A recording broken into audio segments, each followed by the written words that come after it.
Should you choose to accept it, is to win your client's cases despite the most impossible odds. This message will self-destruct in 5, 4, 3, 2.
Hi, my name is Dan Callahan, and today we're going to talk about a contract. What are the necessary elements of a contract in order to have it be enforceable? The most common lawsuits we see in court are contract disputes, where one party claims that the other party has failed to perform on a promise. In other words, breached the contract between them. So let's examine the elements of a contract and use them to analyze a lawsuit involving a claim for breach of contract. The first elements for a contract are offer and acceptance. That's pretty straightforward. Did one party make an offer? And what is that offer? Did the other party accept the offer? Well, a dispute concerning this element usually involves a concept of uncertainty. If the first party makes an offer that's too general or too unclear, it may be considered an invalid offer because it is so incomplete it cannot be enforced.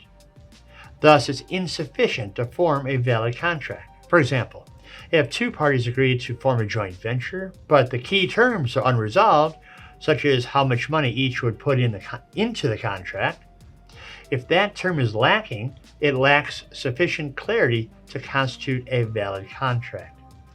It should be noted that an acceptance must be unequivocal. If a party suggests a material change in the terms, that is a counteroffer, which in effect serves as a rejection of the original offer and the making of a new offer to be considered. The counteroffer is a new offer. So the next element to consider is consideration. Consideration is a legal term. Essentially means what you give to the other in exchange for their promise or their performance. That is required to make a contract binding. So, by example, I promise to pay you $10,000 for your car. One person pays $10,000, the other gives the car, each are giving consideration. Another example, I promise to refrain from filing a lawsuit against you for your trespass on my property in exchange for $10,000. The refraining from filing a lawsuit is also a valid consideration. Now, a promise to do or to refrain from doing something is valid, even if there's no benefit to the promisor. For example, nephew, I'll give you $1,000 if you don't smoke or drink for 1 year. The nephew carries out his obligation for not drinking or smoking for a year. That's valid consideration, even if it doesn't really confer a benefit on the uncle. So almost anything that's a performance, a payment, or a mutual promise can be consideration. However, past consideration is not valid for a future promise. For example, I gave you $10,000 last month, so you should give me the title to your car today in exchange for that. The well-known adage for that is, Past consideration is no consideration. Also, let's talk about a unilateral promise. A unilateral promise is not consideration. For example, John says to Bob, "Bob, I'll give you $500 tomorrow." Bob does nothing differently either way, and John doesn't give him the $500. This is not an enforceable contract because Bob has given no consideration. Bob neither did something in exchange nor refrained from doing anything in exchange. He made no reciprocal promise. The next elements are performance and breach. Did the other party perform the contract? Sometimes this is a yes or no question, but other times cases involve partial performance. If you agree to sell a car in exchange for money, you obviously breach the contract if you don't tender the car or pay the money. But if you promise to build a house and do build a house, but arguably some of its aspects don't meet specifications previously agreed to, that may be a partial breach, especially if the deviations are significant. In this case, the purchaser has to prove the difference in value between the house that's built and the one contracted for. Also, the issue contested must be addressed with specificity in the contract, or the issue may be hotly disputed, resulting in both uncertainty of outcome and an increase in attorney's fees incurred. The next elements of a contract are causation and breach. You have to prove that the other party's breach caused you harm or damaged you, and how much damage you sustained. So obviously, if someone promised to pay you $10,000 on a certain date and does not pay, the damage is $10,000 plus interest. An issue that sometimes arises is consequential damages, i.e. damages that are foreseeable if one party breaches the agreement.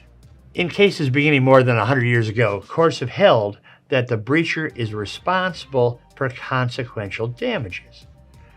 Consequential damages are the harm or injury to the non-breaching party that are reasonably foreseeable to both parties when the contract was entered, that would naturally flow from a breach. In a famous example, a seller agrees to supply and a buyer agrees to pay for a crankshaft for the buyer's manufacturing business.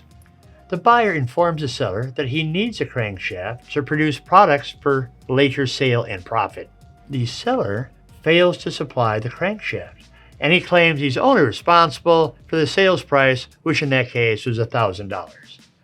The court disagrees.